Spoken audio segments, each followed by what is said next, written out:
Bom, primeira coisa para falarmos sobre os efeitos da radiação em procedimentos intervencionistas é avaliar o que a ICRP informa a respeito do assunto.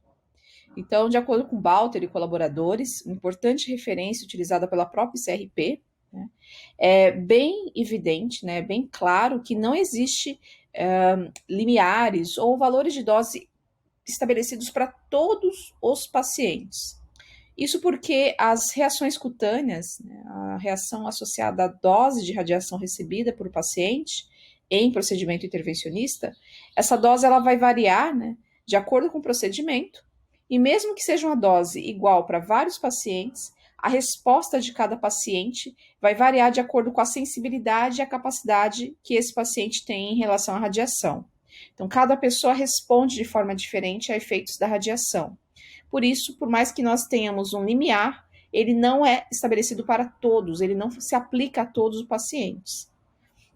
Além disso, a ICRP também informa, né, que esses limites de dose que são estabelecidos pela própria ICRP e também por outros colaboradores, ele é baseado em uma pessoa padrão, uma pessoa média, tá? E, obviamente, isso vai variar de acordo com cada paciente, tá? A gente estabelece esse limite, mas a gente sabe que cada paciente pode ter uma resposta diferente, tá?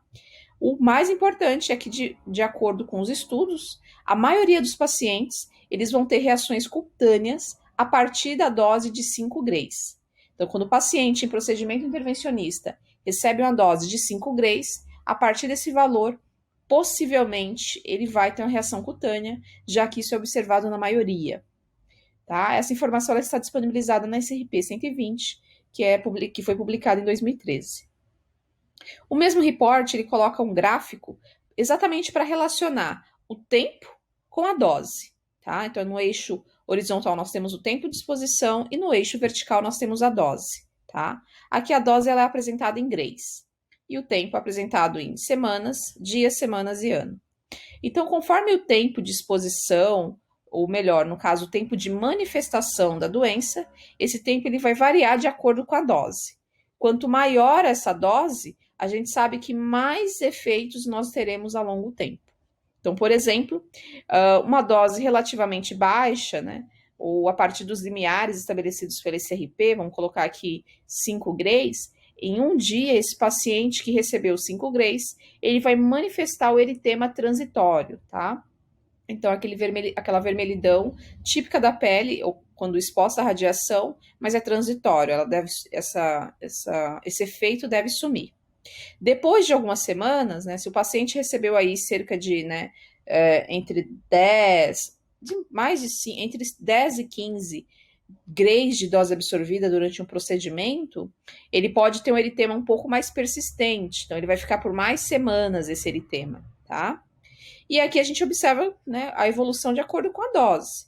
Então, se nós temos aí também um paciente que recebeu na faixa de 5 grays, além de ter o eritema transitório, ele pode apresentar, depois de 10 semanas da exposição, ele pode apresentar epilação permanente ou epilação temporária, né? Lembrando que epilação refere-se à perda capilar da região que foi exposta. Pode ter também descamação seca, descamação úmida, né? Só que esse tipo de manifestação, né, que ocorre aí em média 10 semanas depois do procedimento, já ocorre para pacientes que receberam doses elevadas, tá? E assim por diante, tá? A gente pode observar que a gente pode ter aí como um agravo a necrose, tá? Então, cerca de tempos, né, um ano depois aí dessa exposição, a gente pode estar falando aí de uma necrose, tá? Ou até uma ulceração, quando chega aí a 25 grays. Então, esse gráfico, ele mostra que a resposta às doses, né, de radiação elevadas em procedimentos intervencionistas, elas vão variar de acordo com o tempo, elas não se manifestam necessariamente todas ao mesmo tempo. Né? Lá em efeitos biológicos da radiação, a gente considerou, né, foi estudado, que a resposta ela pode ser imediata ou tardia, tá? E quando é tardia, ela vai aparecer tempos depois da exposição. Bom, além disso, a gente também consegue observar faixas de dose na pele. Então, a própria ICRP, né, por 85, que foi publicada em 2020, ela estabelece uma série de valores, né, de acordo com os efeitos, tá? Então, são esse threshold ou limiar, né? São valores de referência que são utilizados exatamente para estabelecer, uma atenção, um cuidado aí com esse paciente, tá? Então, nessa tabela nós temos as lesões relacionadas, né, radioinduzidas, né, na pele, e a dose limiar a partir da qual essas lesões são, né, se tornam evidentes, né, poderão aparecer. E o tempo para que elas apareçam, perdão. Então, nós temos aqui, primeiro, por exemplo, o eritema transitório, como, né, mostrado aqui né, essa tabela é uma representação, né, melhorada desse gráfico colocado aqui. Então, nós temos aí as mesmas lesões, tá? Basicamente, a gente observa aí que o eritema transitório, né, ele pode estar aí aparecendo, né, não só, dependendo do paciente, ele pode aparecer antes mesmo dos 5 grays, tá? Então, a gente coloca aí até 2 grays como referência, né? Lembrando que aqui no gráfico a gente também tem, né, de 0, né, essa marcação aqui indica 5 grays, mas esse eritema ele pode aparecer menos, né? Então, 2 grays a gente já sabe que pode ter sim um efeito, tá? Alguns pacientes têm manifestado isso. Por isso que é importante observar que se o paciente ele recebeu uma dose de 2 grays no procedimento intervencionista, a gente tem que acompanhar esse paciente, né? A equipe tem que ficar de olho nesse paciente, estar em contato com esse paciente nas próximas 24 horas, porque ele pode manifestar esse eritema. Então, comunicar ao paciente dessa possibilidade é bem importante. Avisar que, devido à exposição que ele recebeu, a dose que ele recebeu, ele deve ficar de olho caso apareça alguma vermelhidão, alguma reação na pele, perca de cabelo, enfim, nesse período, tá? Por isso, né, Balter, né, que é um importante, como eu já mencionei, importante referência na área, né, citado pela própria ICRP, ele estabelece que esses pacientes, sim, devem ser orientados, né, e de acordo com esse tempo, né, de latência ou de manifestação dos efeitos, tá?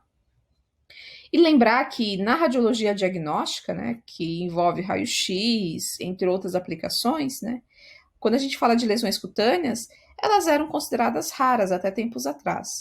Mas cada vez mais, com o aumento da utilização de equipamentos, como por exemplo de fluoroscopia, né, então procedimentos de intervenção utilizando fluoroscopia, né, principalmente aqueles cardíacos que requerem maior doses, né, o que acaba acontecendo é que a gente começa a ter uma série de relatos de pacientes que receberam essas doses e dos efeitos que foram, então, observados. Por isso que hoje é tão importante a gente saber qual é a dose que o paciente recebeu para poder orientá-lo qual é o possível efeito que vai aparecer e como que ele deve entrar em contato, como que ele deve proceder caso isso ocorra, tá? E lembrando que a fluoroscopia guiada por procedimentos intervencionistas, ela realmente é de grande preocupação por conta desses valores de doses serem tão elevados, tá? E pode facilmente ultrapassar aí os 5 grays, que é um valor de referência importante aí para efeitos biológicos na pele. Como esses valores, né, são muitos valores, então foi estabelecido por um conjunto de pesquisadores, né, uma sociedade de cardiologia da Europa, o que a gente chama de nível de gatilho, tá? Então, esse nível de gatilho ele vai funcionar como um momento, né, um valor numérico a partir do qual a gente deve agir. A equipe profissional deve agir e orientar esse paciente, tá? Esse nível de gatilho ele tem um nome mais elaborado. São os níveis substanciais de dose de radiação. É o SRDL. Então, os SRDLs, ou nível de gatilho, na linguagem mais simples, vai ser esse valor de referência, né? Geralmente ele está relacionado ao kerma no ar, né? Ou no ponto de referência do paciente. Então, kerma no ponto de intervencionismo também pode ser usado. E ele vai indicar que para aquele paciente que chegou nesse nível de gatilho, ele tem um risco aumentado de ter uma reação na pele. Observe, não é certeza que ele vai ter reação na pele, mas ele tem um risco muito aumentado, é bem provável que isso ocorra. Essa tabela, ela mostra quais são esses níveis de gatilhos, ou SRDLs, tá? Então, para dose máxima, né, da pele, PSD, nós temos aí como nível de gatilho 3 grays. Então, a partir do momento que o paciente recebeu 3 grays no procedimento intervencionista, esse paciente ele deve ser acompanhado, porque o risco dele ter uma reação tecidual é bem evidente, tá? Muitos serviços já começam a monitorar a partir de 2 horas, como eu já mencionei, tá? Mas o que de fato a gente considera como nível de gatilho para a dose máxima na pele são 3 grays. Em relação ao kerma acumulado no ar, o nível de gatilho vai ser de 5 grays. Então, aqui é diferente o valor, porque a gente está considerando a dose na pele do paciente e outro a gente está considerando o kerma no ar. Então, o kerma no ar vai ser mais alto, porque naturalmente, para essa radiação atingir a pele do paciente, ela vai se dispersar. Então, até chegar na pele do paciente, realmente o valor vai ser menor. Mas se for monitorado pelo ar, né, pela a ionização do ar, pelo kerma, aí a gente vai ter um valor maior.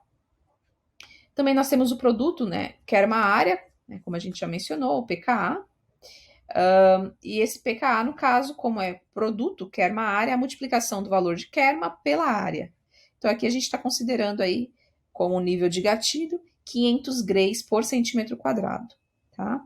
Então, também é um nível de gatilho, e o tempo de fluoroscopia também pode ser usado como uma referência de nível de gatilho, são 60 minutos de exposição. Ou seja, se um paciente ele atingiu qualquer um desses 4 valores, ou seja, ou ele recebeu a dose máxima na pele de 3 grays, ou o kerma no ar foi 5 grays, ou o produto kerma área foi de 500 grays por centímetro quadrado, ou ainda ele recebeu a exposição durante 60 minutos, todos esses 4 parâmetros, né, eles são parâmetros que devem desencadear o acompanhamento do paciente, por isso que é chamado de nível de gatilho. O paciente atingiu qualquer um desses parâmetros, ele deve ter um acompanhamento, porque como eu mostrei na tabela anterior, ele possivelmente ele vai manifestar, são efeitos determinísticos, então serão manifestados, mas como depende da resposta biológica de cada paciente, a gente considera ainda que é um risco, né? Pode ser que ele manifeste ou não. Mas é bem, como entra na categoria de efeitos determinísticos, é muito provável sim que ele manifeste, e nesse período. Por isso esse paciente tem que ser acompanhado. Tá? E para isso a gente usa os níveis de gatilho. Lembrando que o nível de gatilho para dose máxima na pele, né, o PSD, é um pouco mais difícil de se determinar, porque não é tão facilmente calculado, tá? Essa dose máxima. Então, ainda existe, né? Isso é reportado em artigos de 2017, mas também de 2020, que ainda nem todos os equipamentos possuem o PSD como referência. Então, por isso, muitos usam os 5 grays, que é o valor mais conhecido, como nível de gatilho, tá? Mas todos esses aqui são níveis de gatilho. Se o paciente atingiu qualquer um deles, tem que ter um acompanhamento. Aqui só reforçando, né, que esses níveis de gatilho, ou SRDL, ele indica um risco cutâneo muito importante, né, que vai aparecer, né, e dependendo da resposta biológica, ele pode demorar mais ou menos, ou aparecer com maior ou menor intensidade. Por isso a gente coloca na categoria risco, mas ele é um efeito que, infelizmente, vai aparecer. E lembrando, né, colocando que por isso as doses desses pacientes, né, durante os procedimentos intervencionistas, elas precisam ser monitoradas, tá? O que significa isso? Então, durante o próprio procedimento, acompanhar os indicadores de dose, o monitor, e ver qual é a dose que está sendo, né, as doses que estão sendo acumuladas durante aquele procedimento para aquele paciente. Geralmente quem faz isso é um membro da equipe, né? Então pode ser o tecnólogo, pode ser o técnico, pode ser o enfermeiro ou um outro médico. Mas esse membro da equipe ele tem que informar o médico intervencionista, o médico que está fazendo o procedimento, deixar ele periodicamente informado. Então, olha, atingiu tal valor, olha, falta tanto, né? Alguns equipamentos, né, alguns angiógrafos e outros equipamentos utilizados, eles têm o alarme sonoro, né, como estabelecido também pela própria RDC 330, tá? Lembrando que se esse nível de gatilho, SRDL, né, que ficou errado, a gente corrige, se ele for excedido ou ultrapassado, né, então a gente deve considerar realmente monitorar esse paciente, acompanhar ele, né, agora monitorar após o procedimento, ou seja, acompanhar esse paciente, né, após o retorno dele, então entrar em contato, ver como que ele está, se apareceu alguma lesão, e ficar, né, de olho em procedimentos, né, orientar esse paciente para que ele receba o atendimento, né, correto, ou seja, ele faça um acompanhamento, por exemplo, dermatológico, se for necessário. E apesar dos níveis serem bem importantes, né, são valores de referência muito importantes, mas a gente sabe que nunca a gente vai parar um procedimento, né, por conta de um valor que foi excedido. Na prática é o que ocorre, né? O médico, se ele está fazendo uma intervenção de alto risco, ele não vai abandonar a intervenção porque o nível foi atingido. Por isso que ela precisa ser monitorada bem durante o procedimento para que evite dela ser atingida, porque se esse valor for atingido, né, não dá para parar o procedimento. Na maioria dos casos, não dá para parar o procedimento, né, interromper o procedimento por conta dessas doses. Então, por isso tem que ser muito bem planejado. Então, além dos níveis de gatilho, nós temos também eventos de gatilho. Aqui a gente coloca 5, né? Então, lesão, né? Se a gente observa uma lesão nesse paciente, uma vermelhidão naquela região onde foi irradiada, né?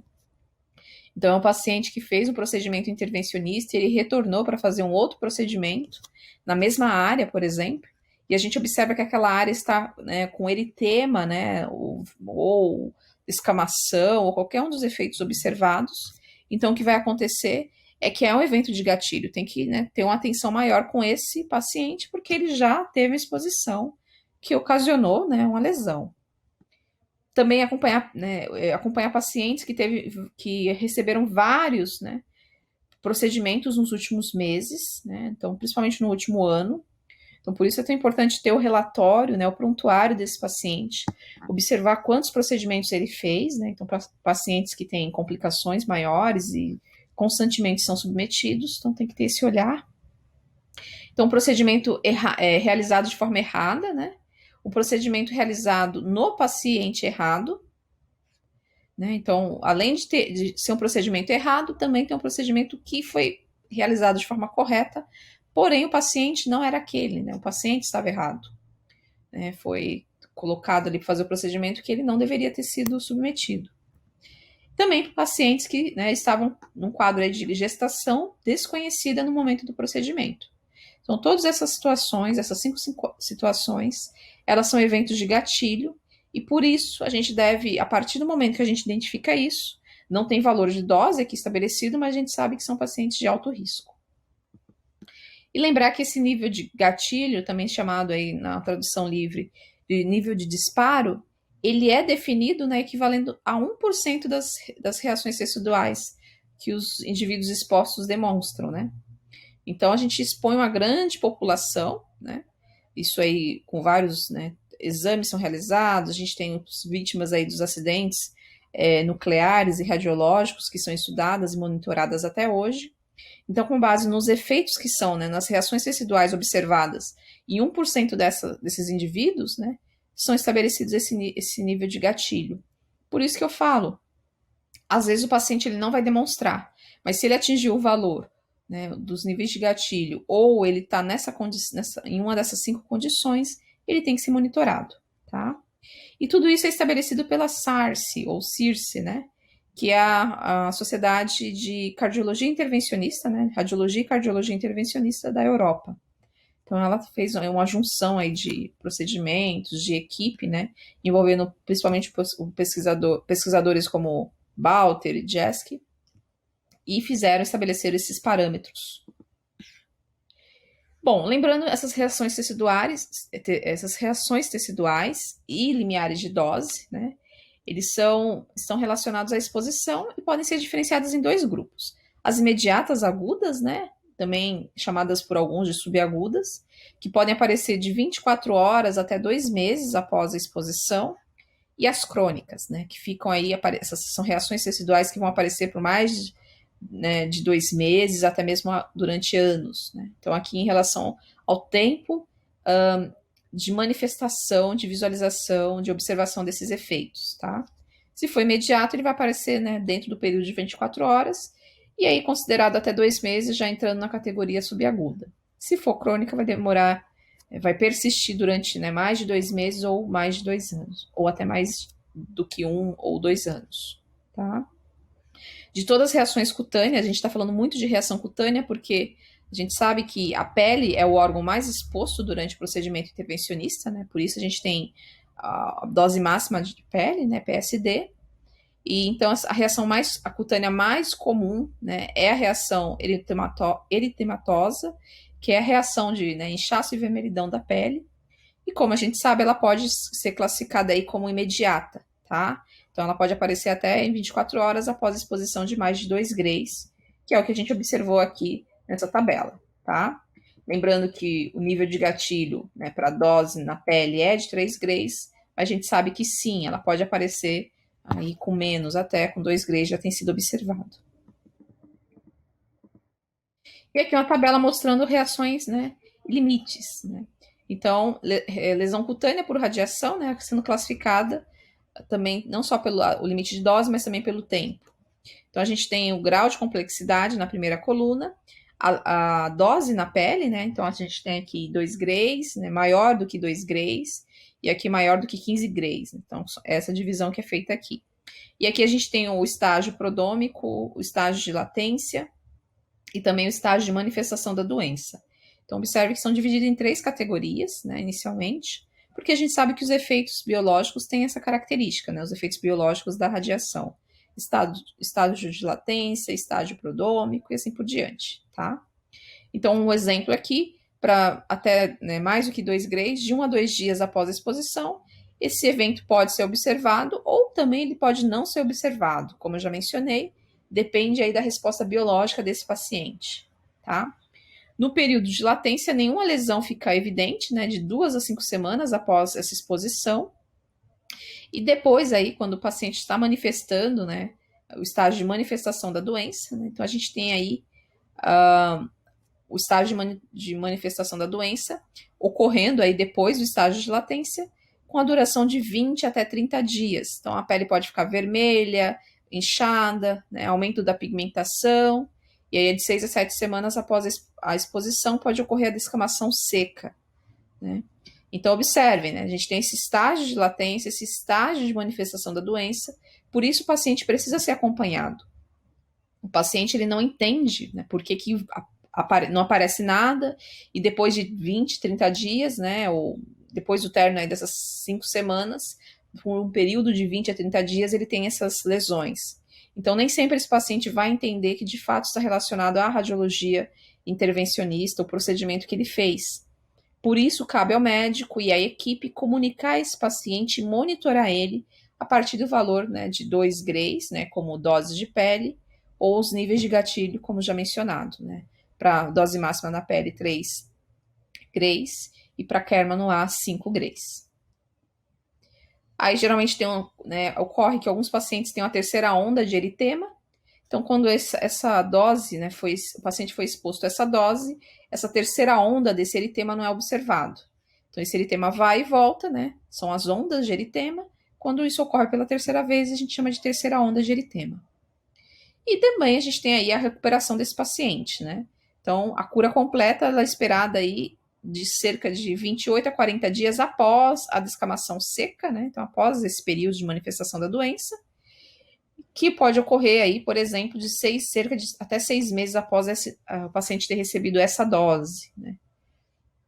E os efeitos possíveis, né, tardios, atrofia cutânea, né, leve, possível exposição também, aumento do risco desse paciente manifestar câncer, tá?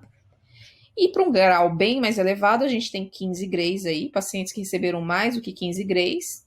Então, geralmente o estágio prodômico vai estar entre 6 a 24 horas após a exposição, né?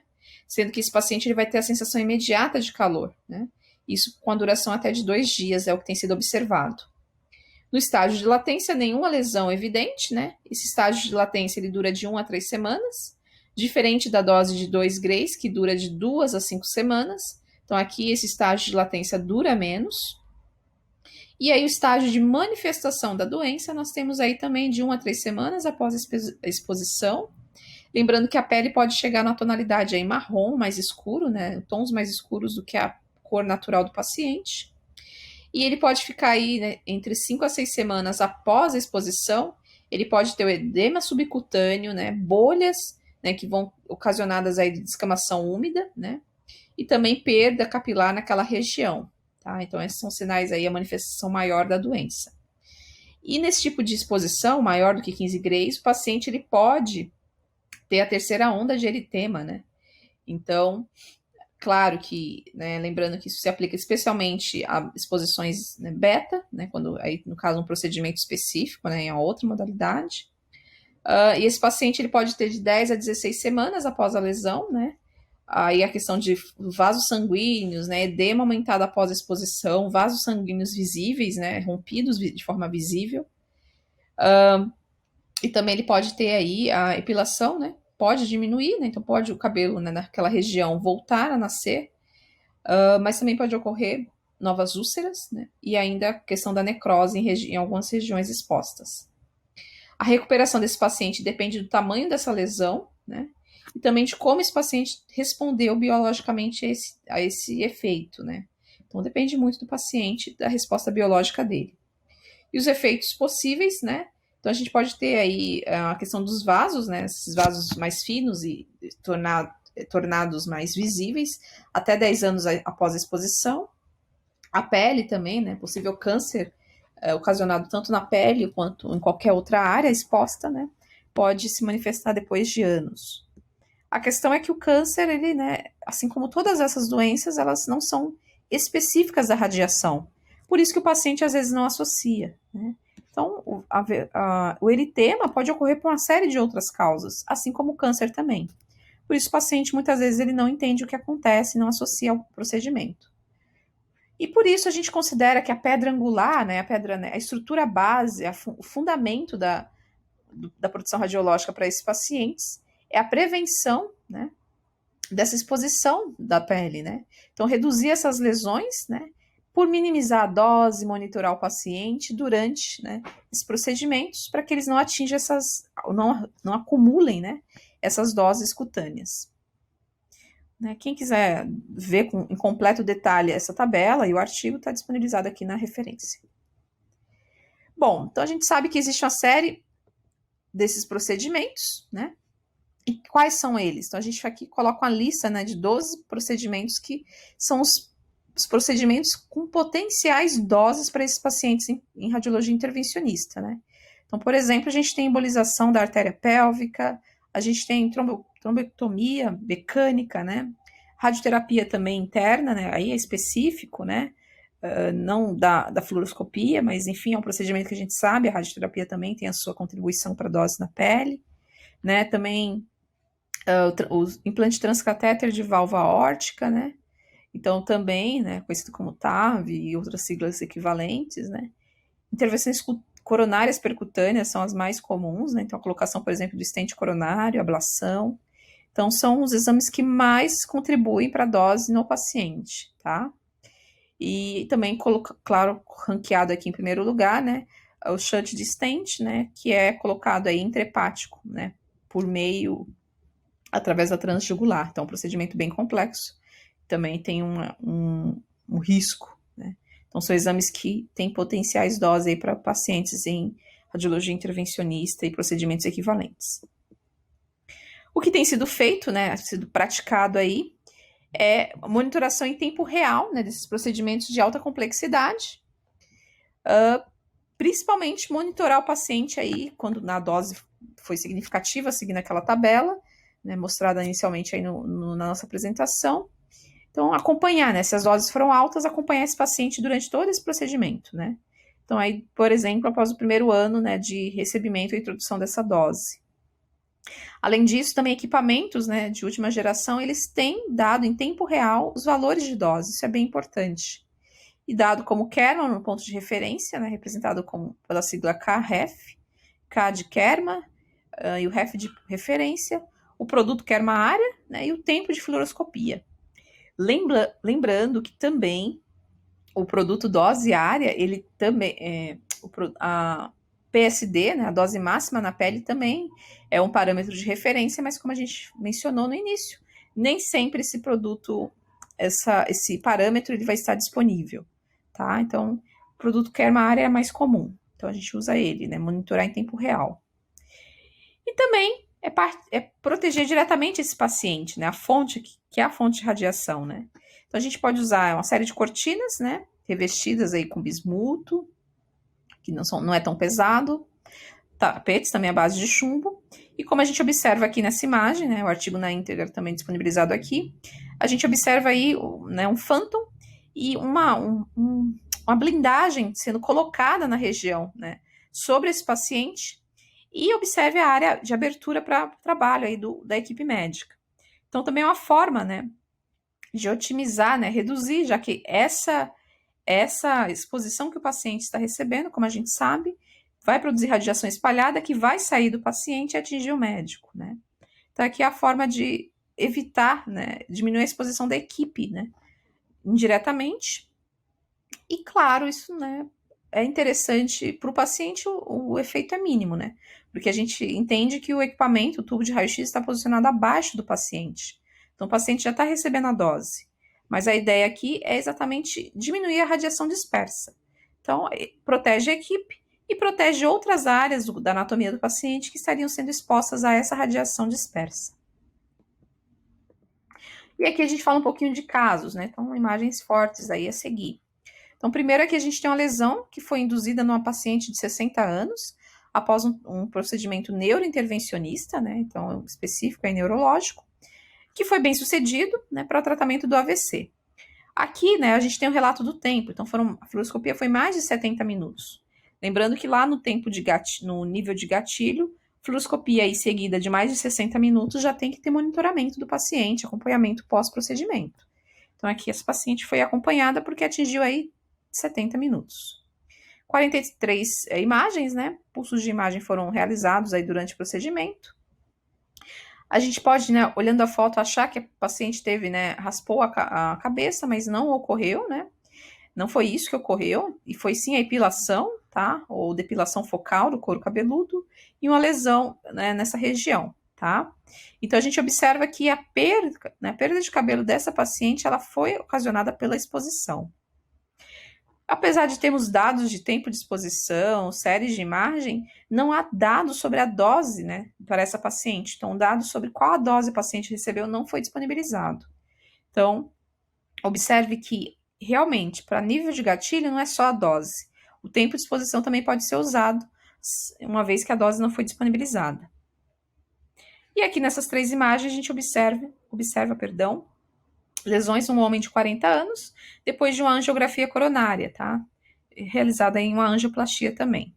Então, a gente tem uma sequência de imagens que mostram uma lesão grave, né, de radiação, e a gente consegue observar aí na imagem A, de 6 a 8 semanas após a exposição, tem um eritema que foi prolongado, né, deixando a área um tom mais escuro. Quando a gente observa na imagem B, nós temos aí 16 a 21 semanas, né, a área ficou despigmentada, né, e aí começa uma necrose, né, sutil, mas ela começa, né, a se manifestar. Olhando assim de longe, o paciente pode, né, um parente que observar a lesão pode achar que melhorou, né, porque está seca, parece que está cicatrizando, mas a gente tem uma necrose aqui se formando, né? E a imagem C, depois de 21 meses, aí de 18 a 21 meses de exposição, após a exposição, a gente tem uma necrose profunda, né, e com bordas aí atróficas. Então a gente observa que, por isso é muito importante comunicar esse paciente se ele atingiu o nível de gatilho, ou tempo de exposição maior do que 60 minutos, ou dose máxima na pele de 3 grays, ou Kerma, né, produto Kerma área aí de 500 grays por centímetro quadrado, ou ainda o Kerma no ar de 5 grays.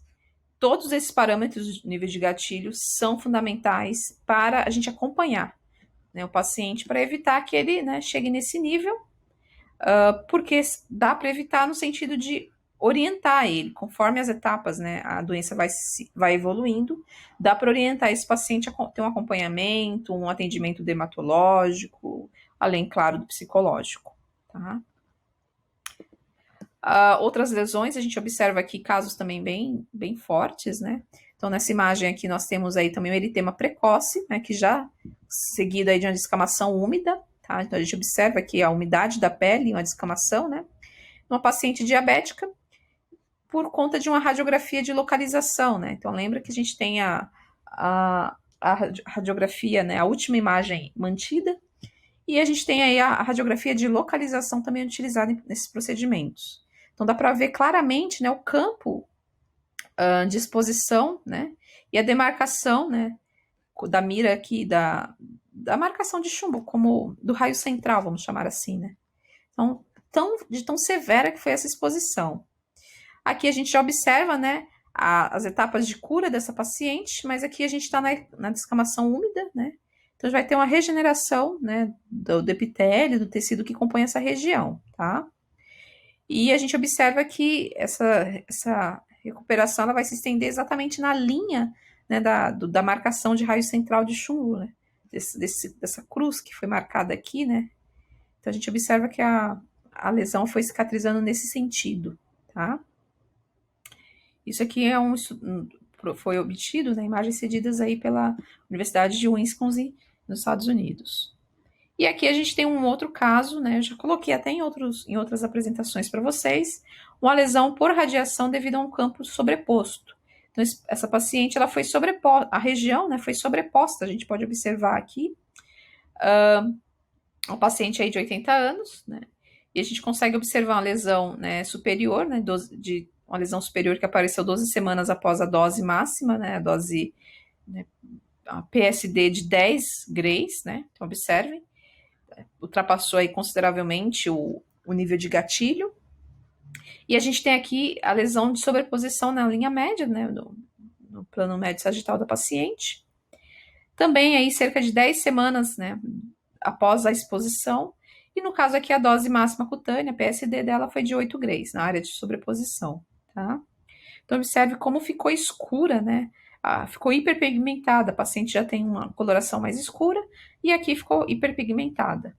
Após 6 meses, houve uma redução, né, dessas lesões e isso foi relatado por telefone. A paciente não voltou para apresentar, né, a evolução, e sim apenas relatado por telefone, uma vez que teve uma descamação aí seca e não evoluiu para uma necrose, tá? Então, lembrando que isso vai depender muito da resposta biológica também do paciente, não só dos limiares de dose.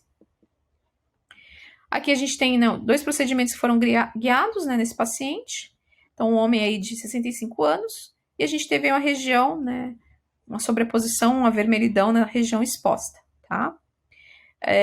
A diferença, né, o primeiro procedimento foi realizado 6 semanas antes, e o segundo 2 semanas antes da obtenção dessa fotografia, né? Então, a gente observa que o paciente tem uma série de marcações na parte posterior, né? Então, pode facilmente passar despercebido, né?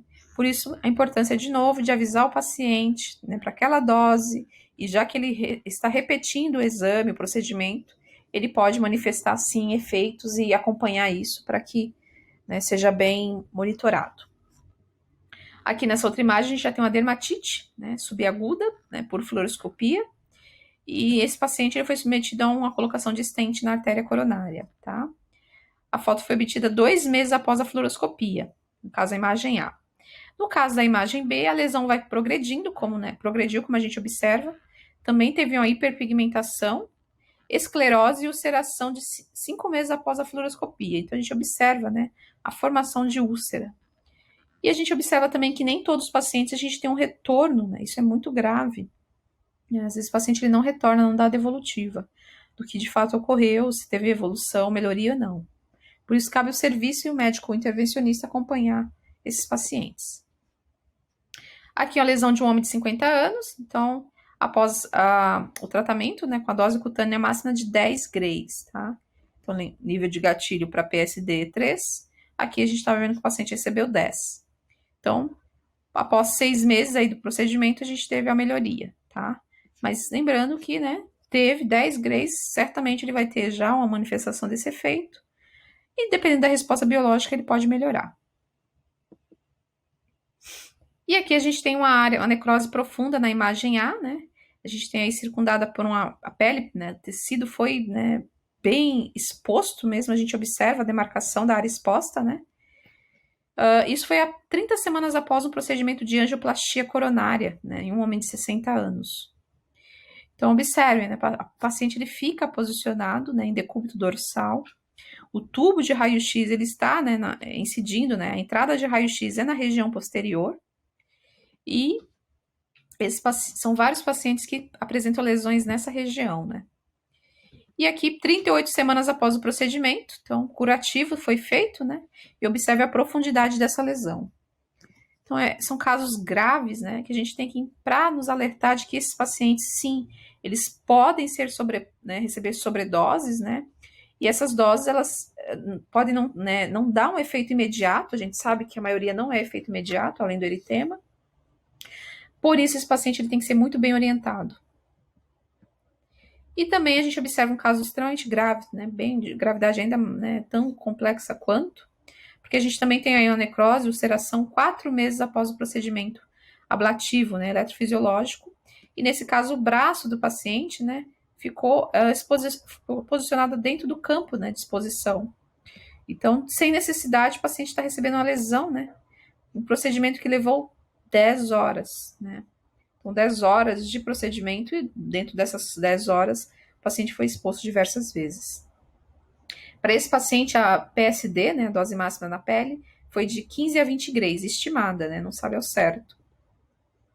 E após, né, naturalmente, o paciente ele precisou fazer uma cirurgia plástica, né, ocorre nesses casos, né, para que então feche a lesão, remova o tecido, né, e o paciente possa seguir com a sua vida. Então, pessoal, são diversos casos, né, que a gente consegue encontrar na literatura. Um último caso que a gente pode observar também na publicação 120, né, um caso bem severo, a imagem a seguir é forte, né? É uma mulher obesa, né, sobrepeso, de 57 anos, é uma fumante bem ativa, né? Foi submetida a um procedimento intervencionista.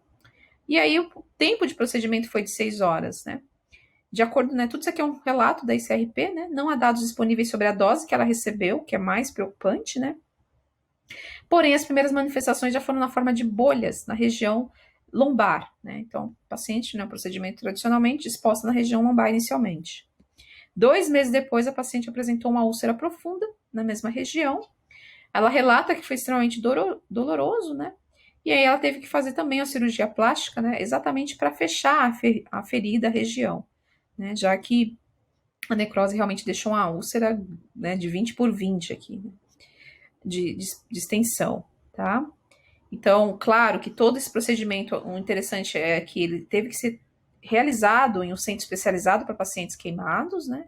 A cobertura dessa ferida, ela foi realizada com derme suína, né? Então, tecido pele de porco, acompanhada de terapias anti-inflamatórias, exatamente para o paciente não ter uma rejeição. Então, o objetivo de mencionar tudo isso aqui é entender a complexidade das doses, a complexidade que esse paciente pode ter, a complexidade que esse paciente pode ter, né, ou desenvolver devido a doses elevadas, né? E a importância de nós, equipe profissionais da radiologia que vão trabalhar, né, em procedimentos intervencionistas, estar alerta, né? Não é só o médico que tem que estar atento a isso, né? Uma vez que ele que está realizando o procedimento, a equipe tem que alertá-lo disso. Resumo da ópera, no caso dessa paciente, após 3 anos de tratamento, né, e 5 anos após o procedimento, a úlcera foi diminuída, reduzida de forma significativa, tá? Então, claro que a lesão ocorreu por complicações, né, devido à obesidade, o tabagismo severo, né, mas agora a gente vai observar a imagem da lesão. Então, aqui a gente tem, né, a paciente, numa vista posterior, né, como já mencionado, foi na região lombar. A gente consegue observar aqui o tamanho, né, da área, né, então a região posterior da paciente, perdão, né, após a cirurgia inicial, né, e necrose, né, que ocorreu aí na região de forma bem severa, tá? E aqui depois, né, tempos depois, a paciente 5 anos após o procedimento, né, não coloquei a sigla, o significado da sigla completa lá, mas aparece aqui, né, que é a coronária percutânea. Então, após 3 anos de tratamento, né, então 3 anos após essa imagem, a gente tem essa imagem, que equivale a 5 anos após o procedimento, tá? Então, a gente teve a redução do tamanho dessa úlcera, a cicatrização dela, né, e claro, a qualidade de vida do paciente melhorou bastante, né? Então, lembrando que é uma paciente feminina, tá? Depois eu corrijo aqui também. Certo, pessoal? Então, são imagens fortes, a gente ainda tem, né, uma úlcera reduzida aqui, dá para observar, né, mas consideravelmente menor do que ocorreu, mas observem a complexidade que pode chegar um procedimento, uma lesão no paciente quando o procedimento ele não é monitorado, ok? Então, cabe a nós termos essa visão. Então, recomendações para o paciente, né, então, Usar recomendações para melhorar, né, a dose, reduzir a dose do paciente, então usar angiógrafos modernos, lembrar, né, de observar, né, ter acesso aos relatórios para observar o produto que era uma área ou a dose máxima na pele, né. Se vários procedimentos foram realizados na mesma região do corpo, né, então ter todos os registros de dose desses procedimentos para guiar a conduta do próximo médico, né. E se o limite de dose for excedido, então deve ter uma justificativa, documentar o que ocorreu, né? E avisar para esse paciente quais são as potenciais reações cutâneas, tá? E, claro, na maioria dos casos, a gente sabe que essas doses efetivas de pele no paciente podem sim ser evitadas, por bom planejamento do exame, do procedimento. Aqui, aconselhamentos, né, que devem ser dados, né, para o médico. Então, o médico vai analisar a dose, então ele vai, a partir desse guia, ele vai pensar, né, vai estar sendo orientado ou não a avisar o paciente. Então, se o paciente recebeu de 0 a 2 grays, então não há necessidade de informar, porque teoricamente não há efeitos visíveis, né, só a partir de 2 grays. Então, de 2 a 5 grays, avisar o paciente que pode ocorrer um eritema, mas que deve desaparecer.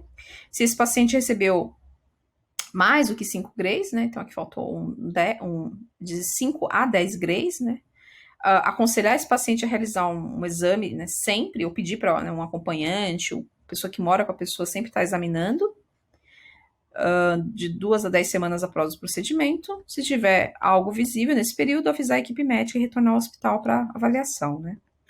Quando o paciente recebe doses aí maiores do que 10 a 15 grays, tem que ser feito sim o acompanhamento, né, porque os efeitos podem ser prolongados, como a gente viu nos últimos casos. E se a dose for maior do que 5 grays, então aí no caso realmente é essencial, vai ter ferida, né, e pode progredir para úlcera ou necrose, como a gente viu exatamente no último caso. E as recomendações, né, aqui também coloquei a mesma tabela, tá, só que mais detalhada, né, também elaborada por Mazuin, né, mas citando aí Balter. E 13 passos para reduzir e minimizar a dose e evitar lesões cutâneas desse paciente, né? Manter o receptor da imagem o mais próximo possível do paciente para otimizar a quantidade de radiação necessária. Aumentar, né, dentro do máximo possível a distância do tubo de raio-x e do paciente para diminuir, né, a dose de entrada de pele. Adaptar as configurações sempre que possíveis, né, principalmente relacionadas à exposição automática, né, o controle de exposição automático, ainda dentro do item 3.